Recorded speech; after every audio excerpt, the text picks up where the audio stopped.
Hello everybody, hope you're doing really well. Today I've got a fascinating story. We are literally between Ashford and Dungeness on a line that is semi-disused, would you sort of say. It's still active, but not in a sort of passenger sense that we would sort of refer to it as, not like on a normal main line sort of one, although this does link up to the main line just about on the crossing of near Ashford, basically.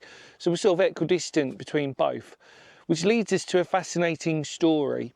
Today we're talking about one of the most unusual and yet most interesting events during World War II that happened pretty much, well, it happened on this line within a stone's throw away from where we are. I'm talking about the just incredible World War II story of a train that shot down a German World War II plane. Stay with me, enjoy your history lesson. I really think you're actually going to really like this story for probably one of the most unusual tales that you can find, not only in Kent, but during World War II. So let's go explore it. Come on.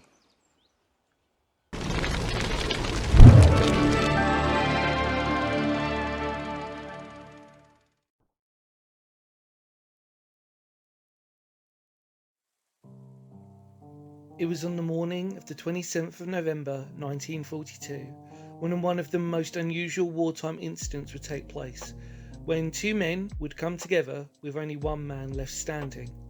The first was Charles Gilbert, who was a hard-working run-of-the-mill train driver.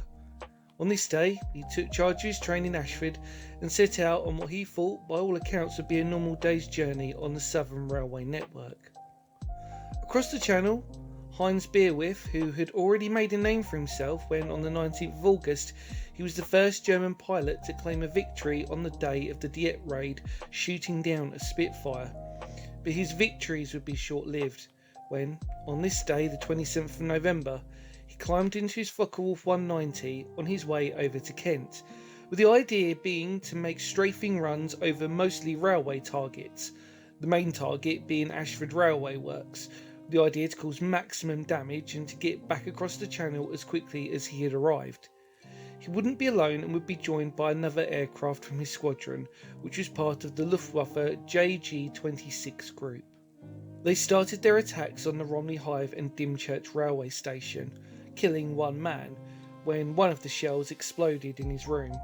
Then, over the hill to Sellinge, where they strafed the local service station. Then to Smeeth, where damage was inflicted on the rail track. Then on to their main target of the railworks, shooting at two locomotives with one fireman dead and another injured. A man in a nearby office was struck in the chest by a cannon shell. Then a farm at Kingsnorth was attacked.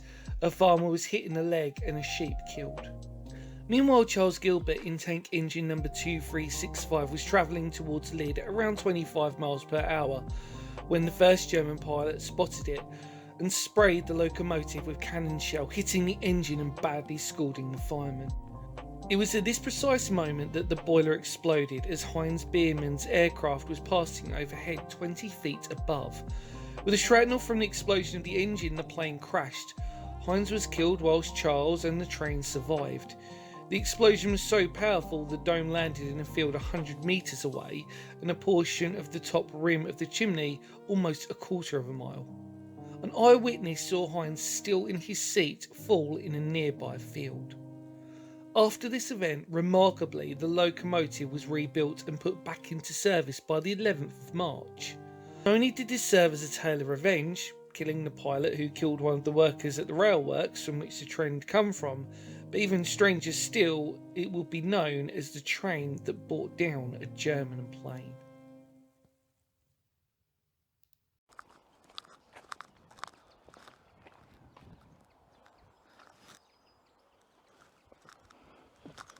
Well, hello everybody, welcome back. Really hope you enjoyed that story. It was really interesting. What I loved about that story, more importantly, was the fact that the actual original photos of the train still exist. And the fact that there was, two photos, there's three on the channel which you saw, two of it obviously being damaged when it got shot, but more importantly there was one when it was restored. I don't know if you noticed that in the video. Hopefully you did, if the keen-eyed of you labelled that under the train. But the fact that those photos exist is more important. It really tells of that amazing tale, just to put it in more into context.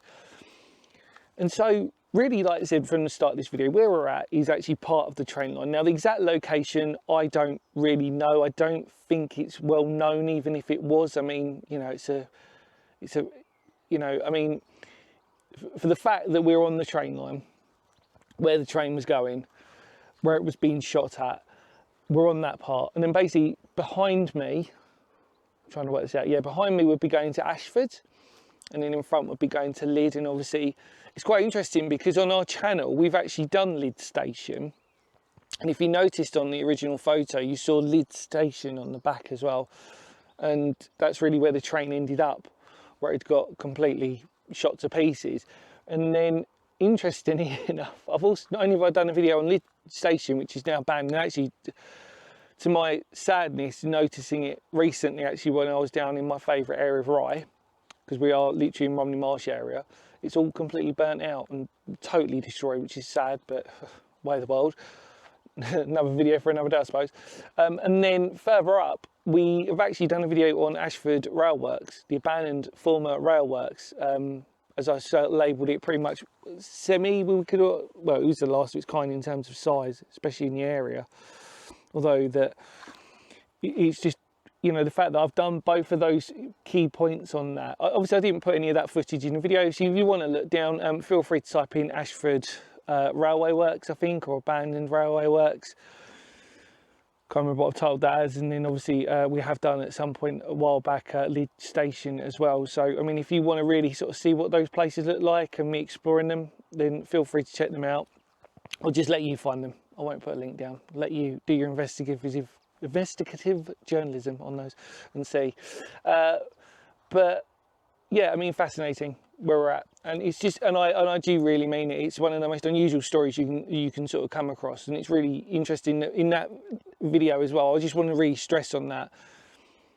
There are certain details I left out again that I do on this sometimes, because actually I sort of, it's trying to accumulate to try and put into a story on this really, and I sort of feel like we have to sort of take a bit of sort of leeway with like making sure that you don't get bored out there. You're probably getting bored of me talking now, but there's just enough information that tells a story, but not too much that it becomes like a complete essay detail, which we don't really need to do. The principle of this story is primarily the fact that the train shot down the plane.